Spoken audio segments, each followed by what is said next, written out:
After a nice little holiday break, I am lucky today to be hanging out once again with Darina, the CEO and co-founder of Slice. That's right, adslice.com.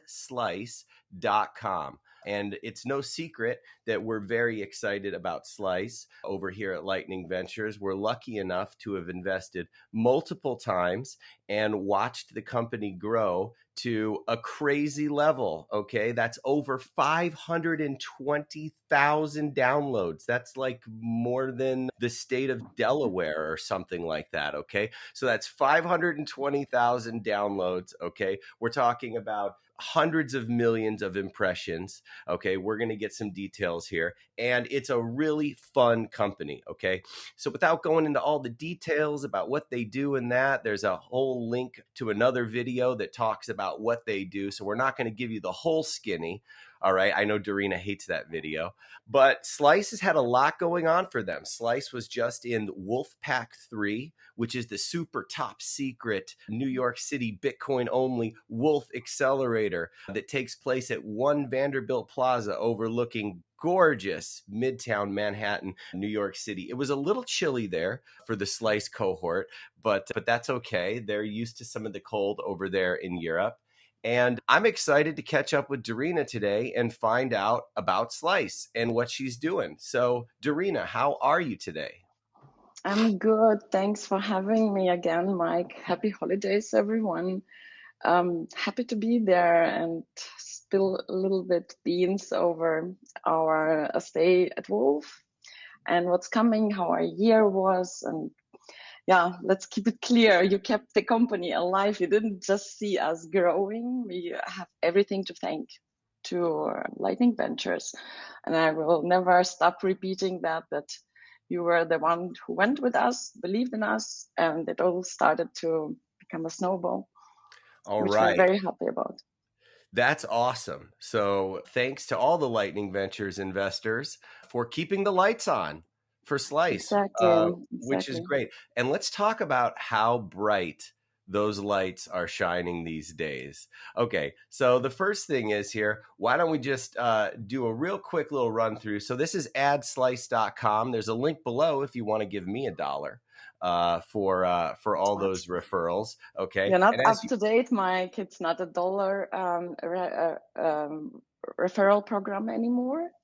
We changed that in last quarter. It's now a ref share for life program, which is more valuable for everyone in the long term. And we just prevented some abuse and misuse of our referral program and just went with growing companies like they mostly do. They switch at some point from one-time payment to ref share.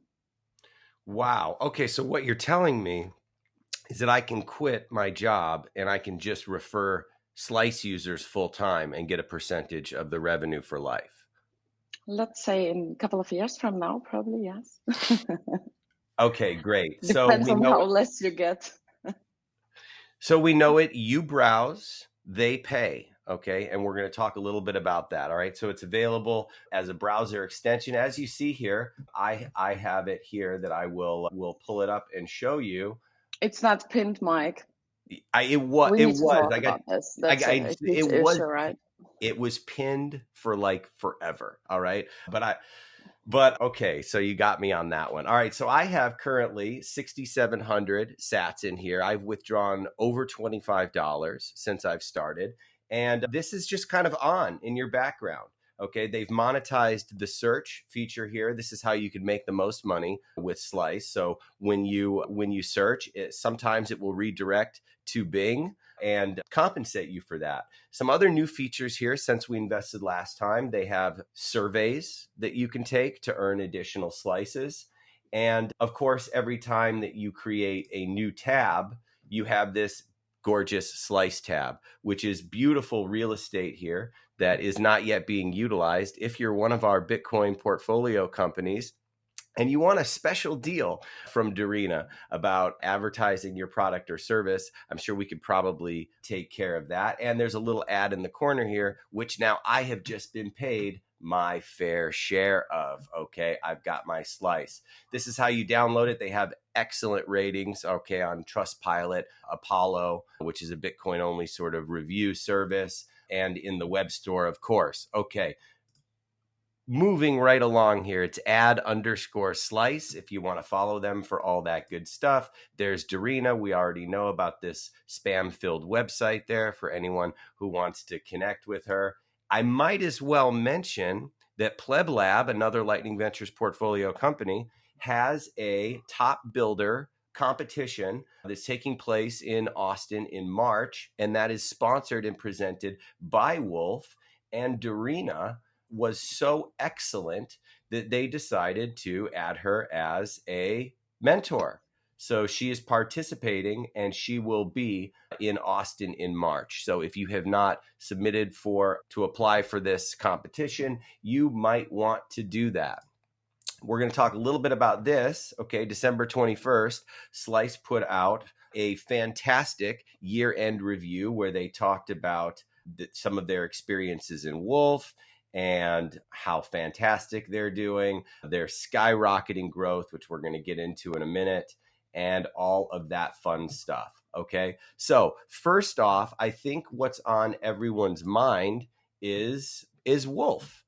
So this was really exciting. It was top secret for a while. We couldn't really talk about it. I guess you had an NDA that only potential investors, for fundraising purposes only, were able to be kind of let in on the secret here. But now the demo day has concluded, the program is over. You're back in in Europe, and you're free to talk about it. So do you want to talk a little bit about your experience with Wolf and how New York City was and anything that you want to say about the program?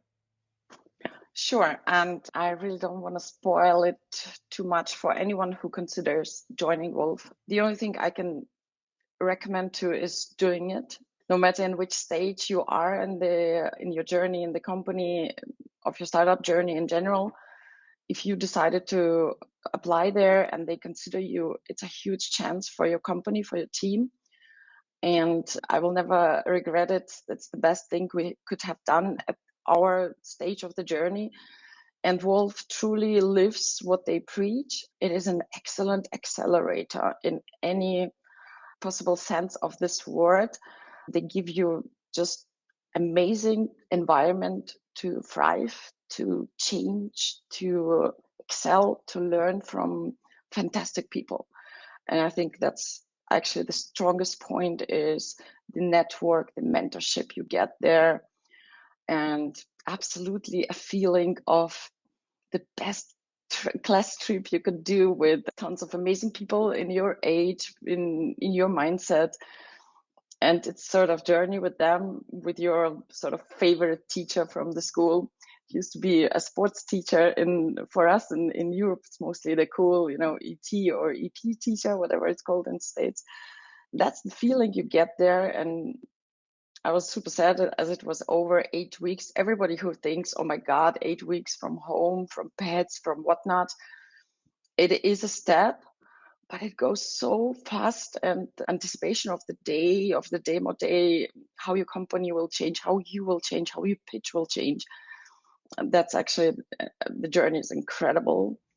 And I cannot recommend it enough. I'm super proud that we are Wolf alumni and we embraced everything was given to us. And for us, New York was explicitly successful. We were able as well, just parallelly to going every day to the office to Wolf, just close our biggest B2B deals with advertising networks who happen to sit in New York with headquarters. New York is media capital of the world, so to say. And for us, it was both good, like the environment, and magic just happens in this city. I have to underline that as well. New York is like a dangerous love affair as a city, if somebody understands what I mean. And I know it sounds super girly. It was my first time, and I totally understand how people go for travel and never come back, sort of.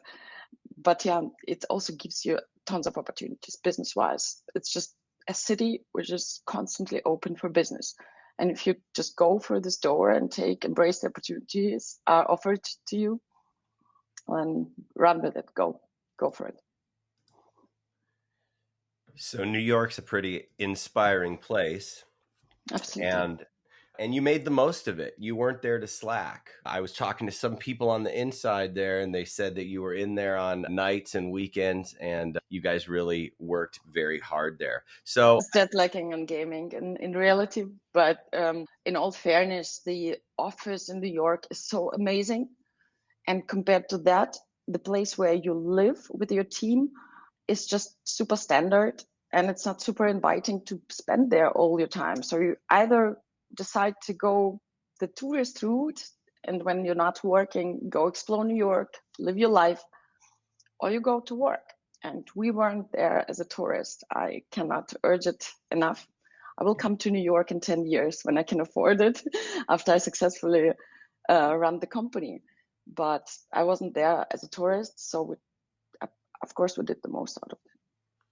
okay, and I'll vouch for that because I was there for a small part of when they were in Wolf, and I could not get Darina on a bike ride around New York City, which is one of my absolute favorite things to do. I'm a New York City history buff. I love to give tours, and I could not get the slicers out of that office. So I don't believe that this is public for everyone. I'll leave that for Darina. But if you are in our syndicate and you are an Improved Lightning Ventures member of the world's largest Bitcoin focused angel investing group, then you will be able to watch her 7-minute and 25-second video where she did an absolutely outstanding job. The best that we've seen. Darina got upset with me when I put the Prague pitch in the video or in our deal memo. She did an absolutely outstanding job here.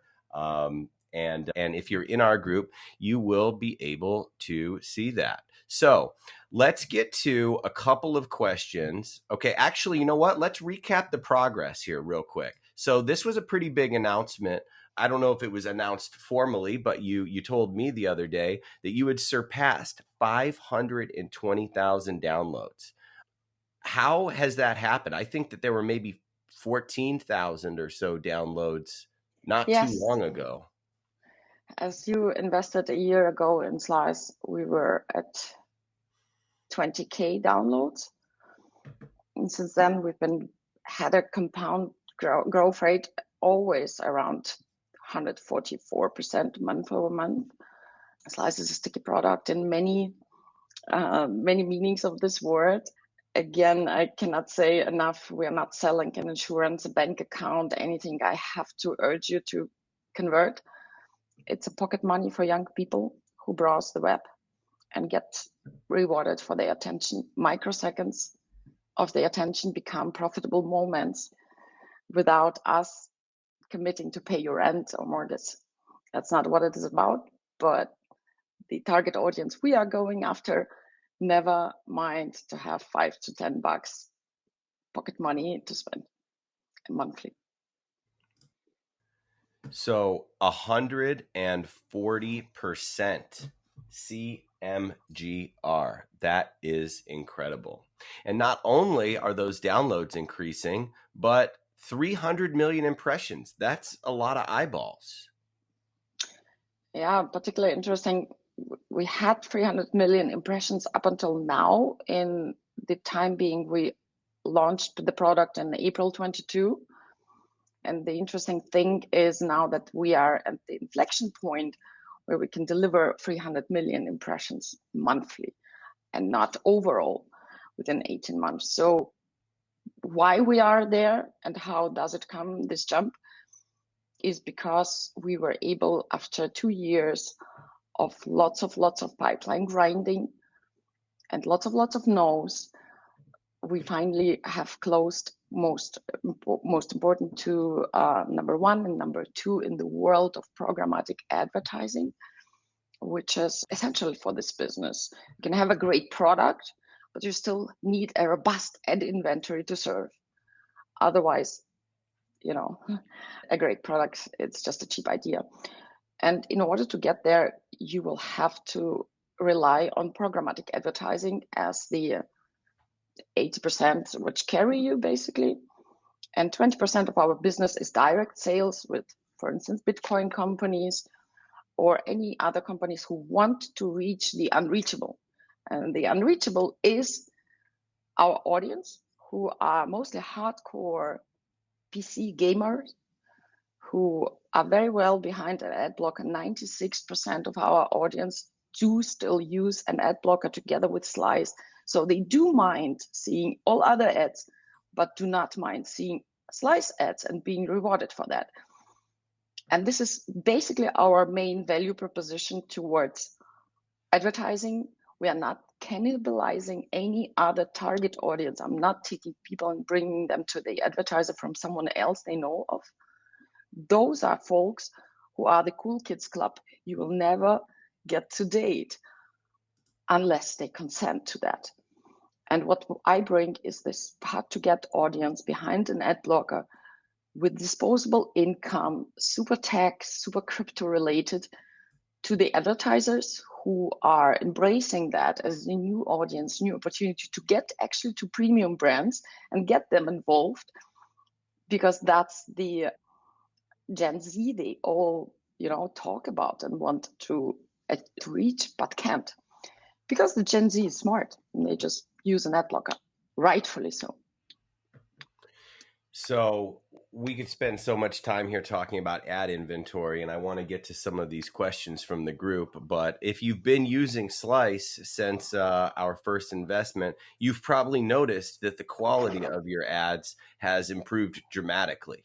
I was getting completely not relevant ads to me before, and now I'm getting American Express and Robinhood and Start Engine and things that the algorithms know I am interested in. So 300 million monthly impressions. And if I'm seeing this right, that is a plus 1,000, almost 1,300% year over year growth. Is that fake news? No, it's not. And I'm just being humbled and can only repeat, if you're a new exciting company with 80% of the users joining organically, we are not even really spending any advertising cost. That's the effect you get from that people just join in masses. Okay. So, and you have a CAC, which is 50 cents per user. It's a paid acquisition cost, exactly. So the unpaid acquisition cost would be much lower. Again, 80% of them join organically. Awesome. All right. So a couple of questions that we had was regarding revenues, okay, regarding costs and margins on the ads. So it's basically, can you provide more detail on current revenues? Now, I know in the pitch deck on the roadmap for 2024, you have some financial projections and goals for next year. But can you provide more detail on your current revenues and costs or margins on those ads? So important to understand for the business that we are getting paid with a KPI, which is called CPM in the ad world. I refer to that as the number we get paid per 1,000 ads. And we are in the market where the normal rate would be somewhat between $50 to $7, 50 cents to $7. We hit our first milestone of getting 50 cents CPM concurrent, which is basically made us broken even for 4 hours. That was the world record of screwing it up within 4 hours, because we simply hired additional team members, and now our expenses are of course higher.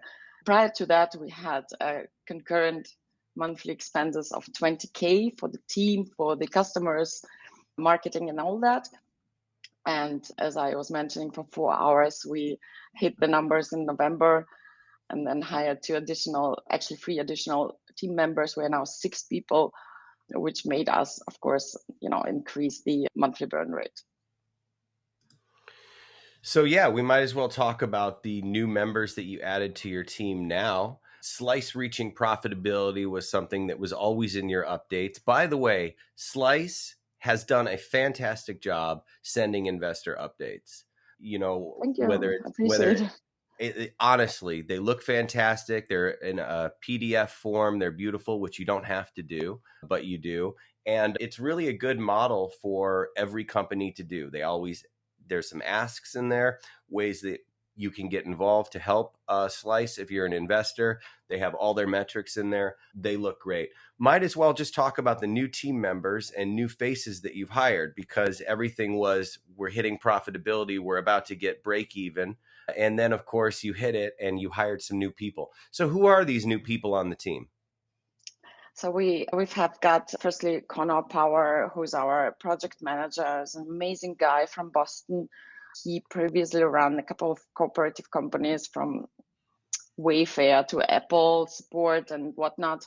So he's super good in data analytics, running projects with startup and cooperatives. So I was super happy to have him join us. Even if he is super young as the rest of my team, I'm the oldest one. It's still a super good fit to us from mentality and everything else I could think of. Then we have Josh Friedman, who used to run or still is running a podcast. It's Bitcoinization of business. He's very well connected in the B2B industry within states and Bitcoin and a couple of other sectors, which made him a super attractive candidate for us to run our B2B sales efforts, direct sales efforts, particularly in North America. So Josh, everyone who wants to advertise with Slice and doesn't want to deal with me, go to Josh Friedman, and it's josh@slice.com.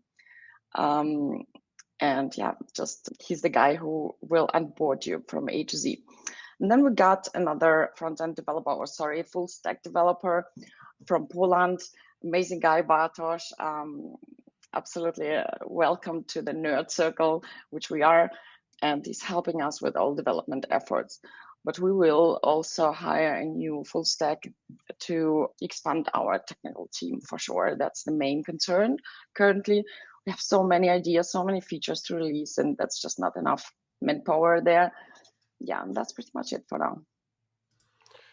Okay, we have a bunch of questions here. One is about user-based demographics and locations. Are they heavily skewed into one area? Are they pretty much all over? How many countries are they in? Just a basic rundown on where the majority of Slice installs currently reside.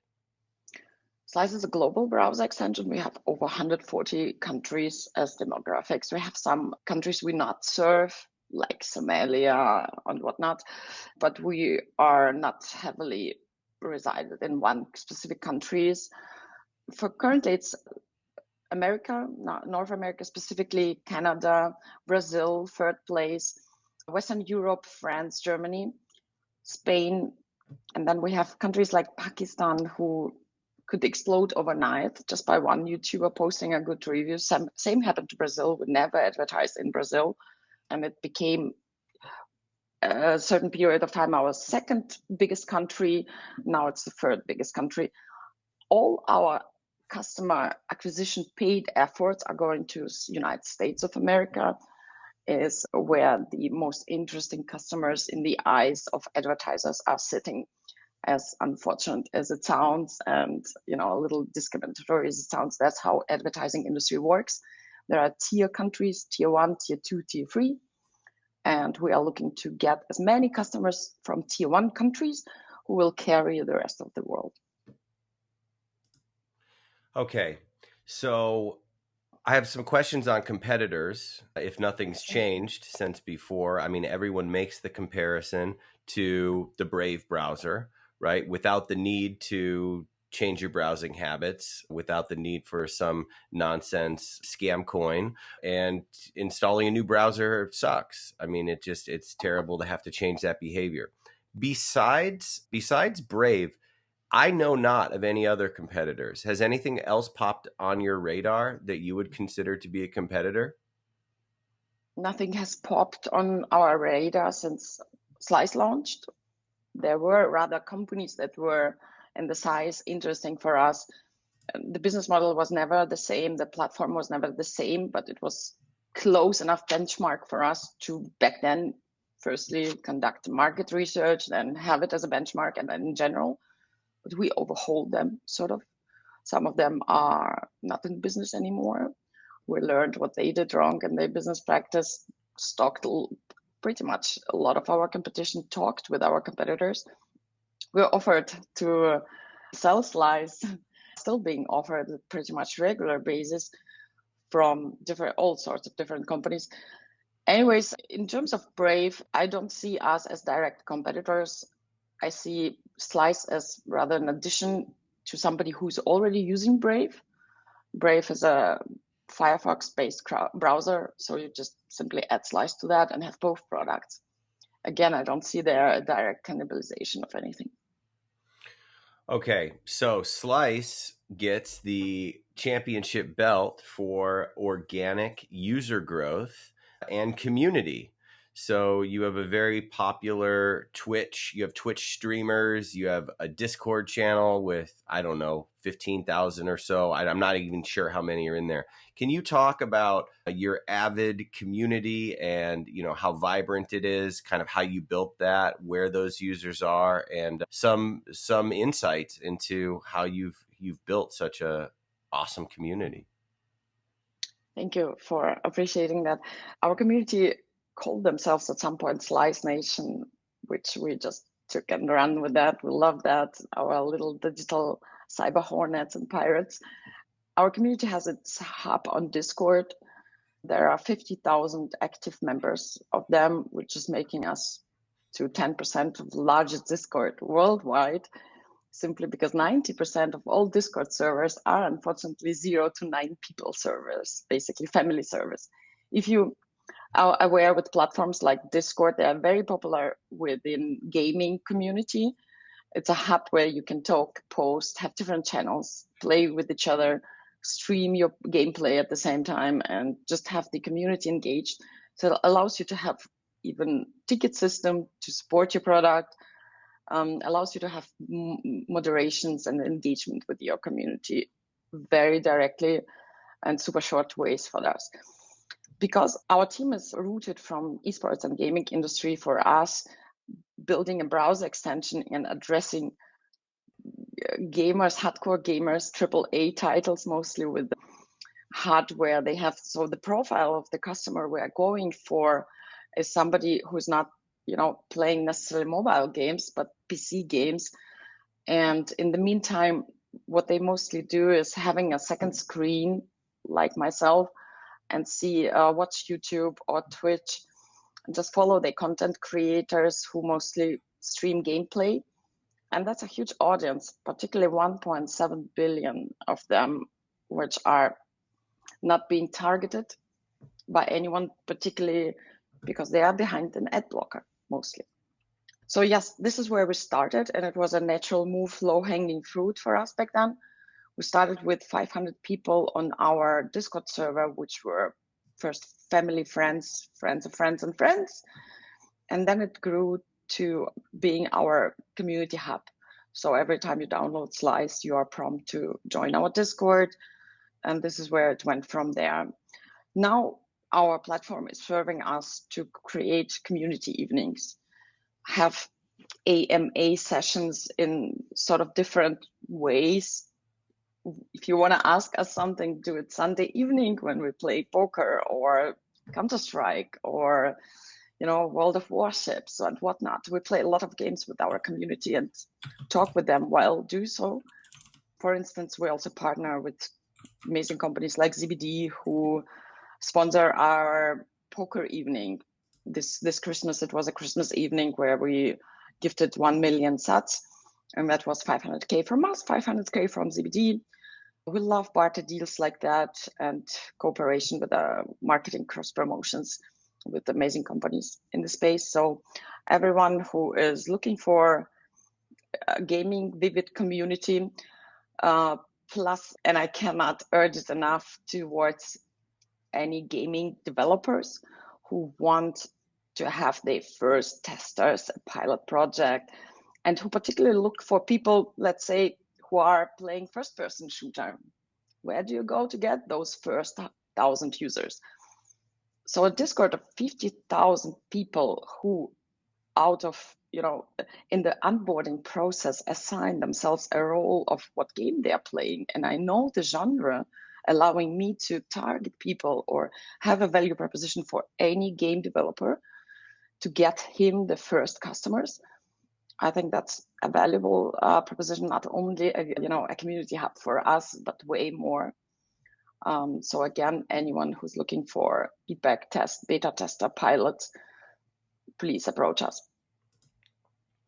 All right. And that partnership with Zebedee is fantastic. I'm sure that you've brought them a lot of new wallet users from your users who are earning in Bitcoin.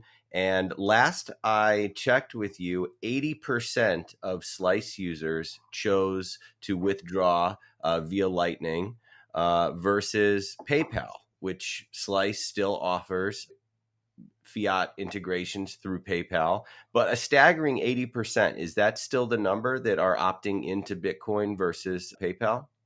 Yeah, the number is currently between 75 and 80% concurrent month over month. This is also where I see a huge correlation between the audiences. And even without them realizing that at the first step when downloading Slice, once they understand the economics of Satoshis, what is it? There is a digit to a Bitcoin. Bitcoin doesn't need validation in gamers' eyes. It's not a shitcoin. It's been there forever, and in our eyes forever.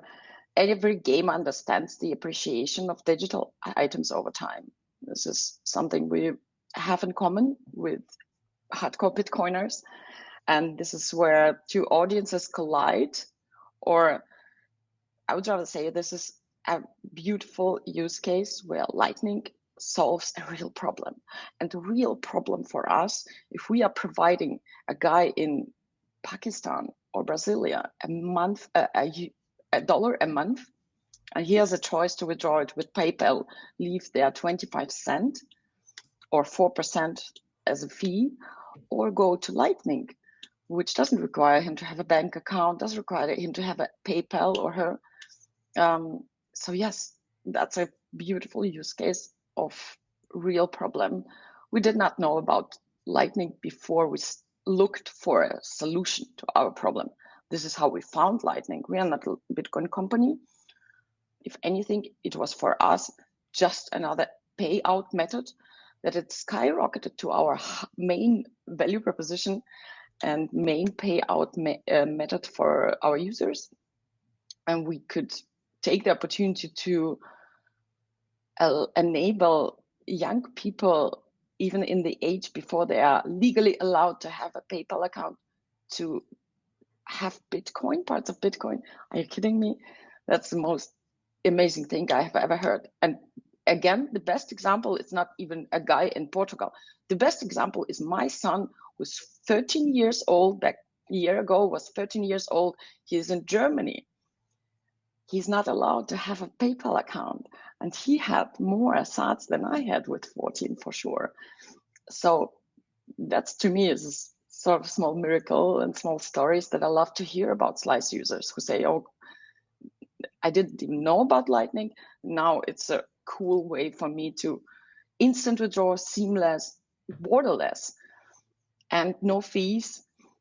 Then partnering with companies like Bitrefill allowed us to give even more usage and utility for the accumulated sats already.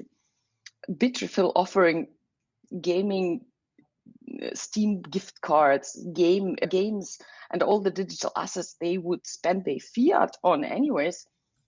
That's even an opportunity for us to keep them within the Bitcoin economics. So yeah, I absolutely take the opportunity to introduce 1.7 billion of gamers to Satoshi. Absolutely. All right.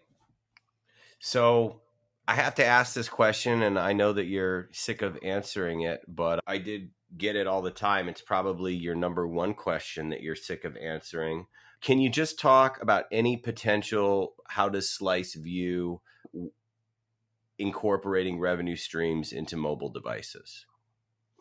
as soon as mobile devices will allow a browser extension to perform on a mobile device, for sure. But it's just not a natural way of the technology. There is no good way besides of some, backdoor on Android. There's no good way to have browser extension on your Safari browser on the iPhone. And as long as that's not provided, that's not our main focus. We will go for desktop. It's a huge audience for us, and it's a valuable audience. Again, if I take the customer PC gamer behind an ad blocker or a mobile, you and me, people who play mobile games or see mobile ads all the time, they are not a strong value proposition for our advertiser at the moment as the mobile mainstream. Okay. So for other monetization strategies, can you talk about the Bing search integration? Because that is, relatively new, or any other monetization strategies that you might be able to talk about or that you're working on? Yeah. So we launched Slice in April 22. Since then, we introduced search monetization, affiliate links, and surveys. Those are 3 additional revenue streams for us. Although we consider search monetization just another ads format in our eyes, but it's a very effective way to get to Microsoft and Bing ad revenue, which is highly profitable. And it works when you simply do a search in your search field on your browser, and from time to time it will redirect you instead of to Google to Bing. And if you happen to click any ads there, it is a highly paid conversion for us all as a community. Rewards is the first feature that we brought in, which is basically an active feature. There's this being passively monetizing your everyday browsing habits. Here you go and you're offered to actually do something actively by filling surveys. And of course, your rewards are inherently higher than simple seeing ads and your microseconds of attention being rewarded. Here you're committing 5 to 10 minutes to a survey, sometimes 2 minutes. And based on where you're based geographically, you will get some offers to do so. It's the first partner we are working on. We will implement up to 5 survey partners to just have more inventory on surveys to offer. Because the one thing we can surely say is that our customers do want to earn more, and offering themselves the data, the time to do so. But it needs to be transactional. So that's the deal. Besides that, we will have another payout feature that we will introduce. I will not talk about this yet, but it's exciting, especially for the gaming community.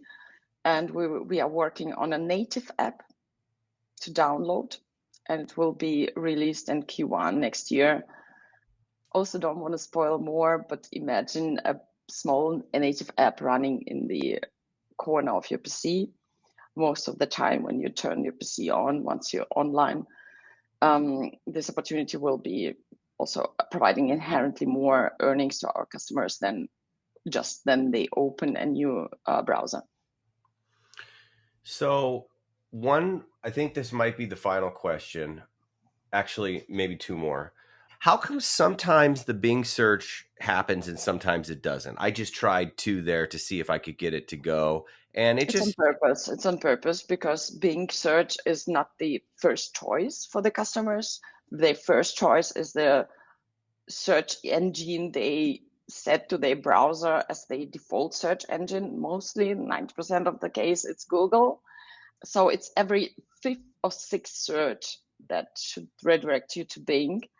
It was us testing how the users see that, when it is annoying, when it is too much. It's not the best search result, simply because UI of Microsoft is a little bit different and people just use less Bing. For some, it's the preferred search engine, but not for the most. So it's sort of exception out of your rule, and that needs to be rewarded.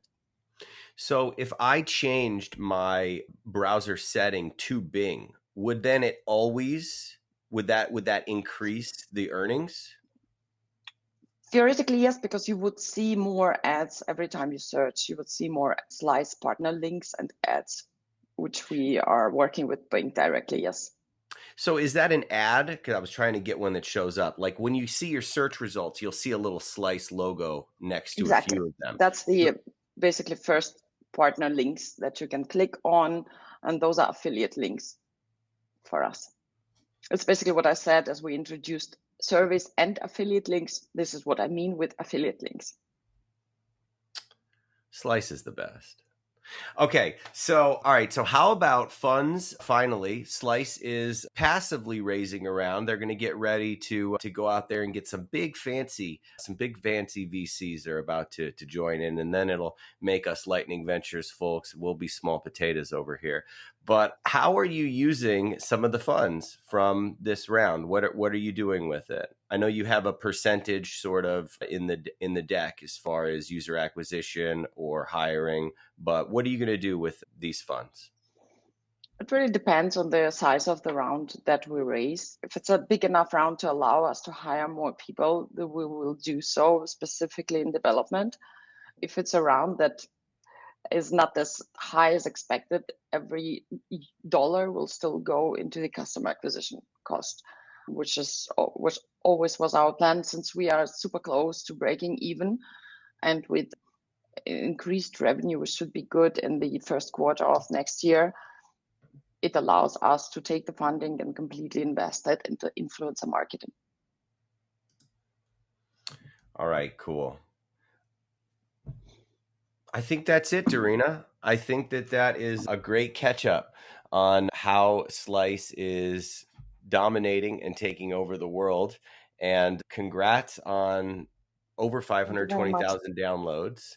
Congrats on, 300 million impressions and all the positive reviews and feedback.